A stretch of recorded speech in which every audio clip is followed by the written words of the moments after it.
This is the South Bend Model 390 engine lathe, 15-inch by 48-inch centers with a removable gap. 2-axis Accurite digital readout. It's equipped with a chuck, collet closure, and a faceplate.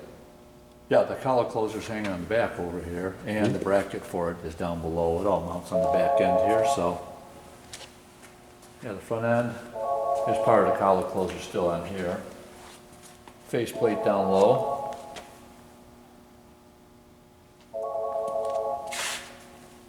Coming around. Main panel. My wires are over to the right here. I'm just temped in at 480.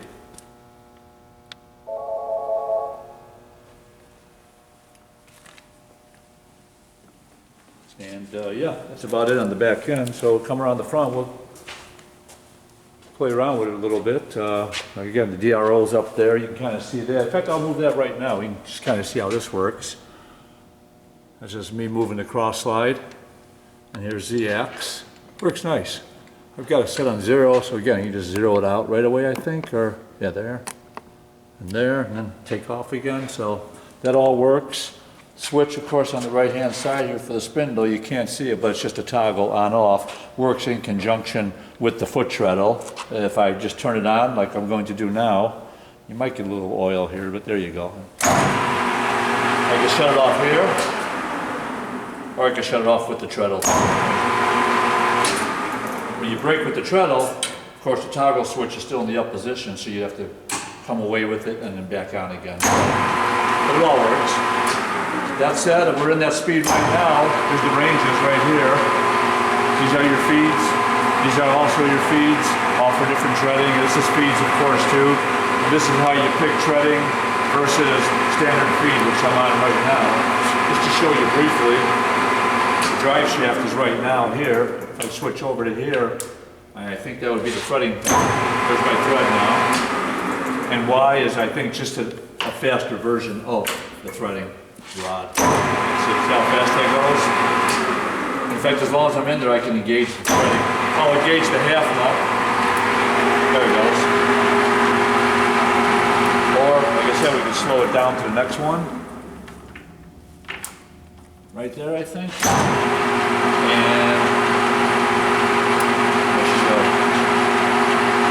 I leave it right there, for the sake of threading, I can switch up here, that reverses rotation, and it'll come right back out the same way.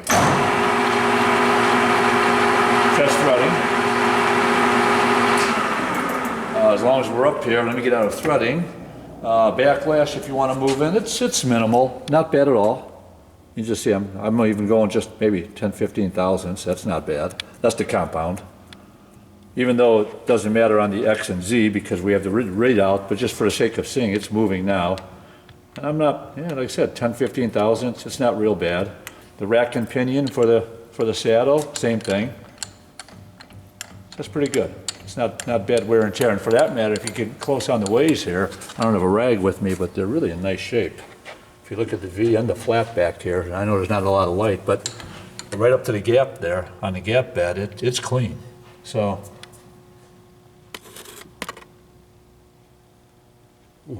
Yeah, and if you pan over, of course, tailstock is pretty standard. It's all everything works really nice on this. Lock works, and saddle lock works. I think pretty good. I mean, for the whole tailstock, all nice.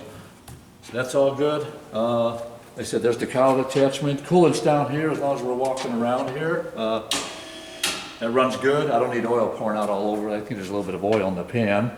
That said, we can bounce around to a few spindle speeds. We've covered these. These are just feed ranges again. We can turn it on at, where am I at? I'm in A, B, or C for the spindle. So I'm in, here's A, B, and C. So I'm in C in this range. So I'm at 350. And there's the feed. I'm going to get out of the feed screw here and get back into my saddle drive. So you can kind of see how I'm doing it here, how fast that goes. I could move over a few. I don't know if that's faster or slower. See, that's flying. So they all work, but just for the sake of us moving things around here, let's slow that down a little bit. All right, that's right there.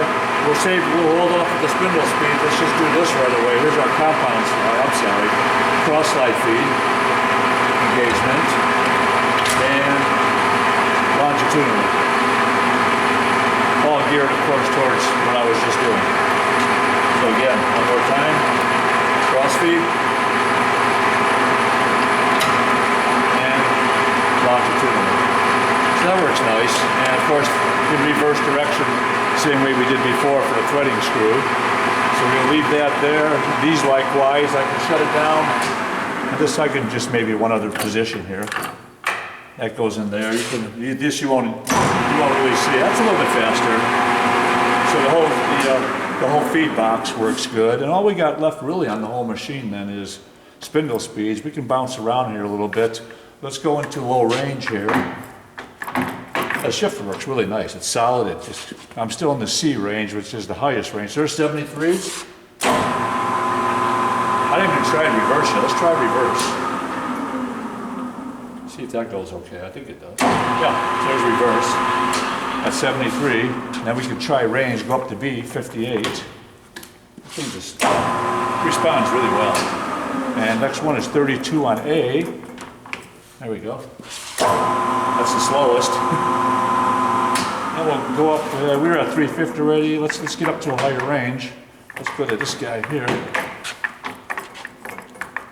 There it is.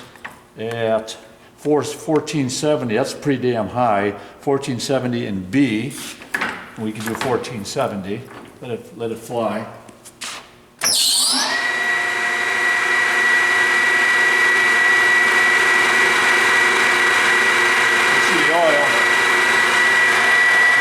Good.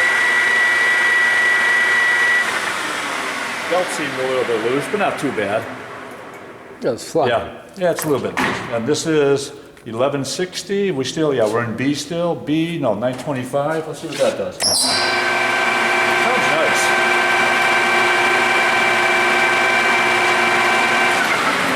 And maybe go up to 500, go up to A. Let's get over to A. That's a speed a lot of people run at, 500-600. It's a pretty common speed. Yeah.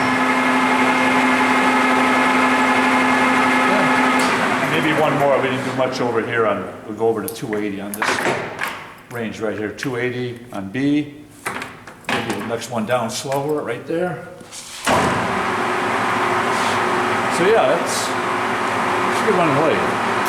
Got that going. And Z. Feeding,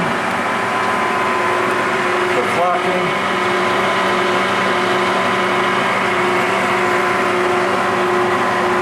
and kill the feeds, kill the spindle, off the treadle, shut it all off on the switch, and we're good to go. It's a good running tool.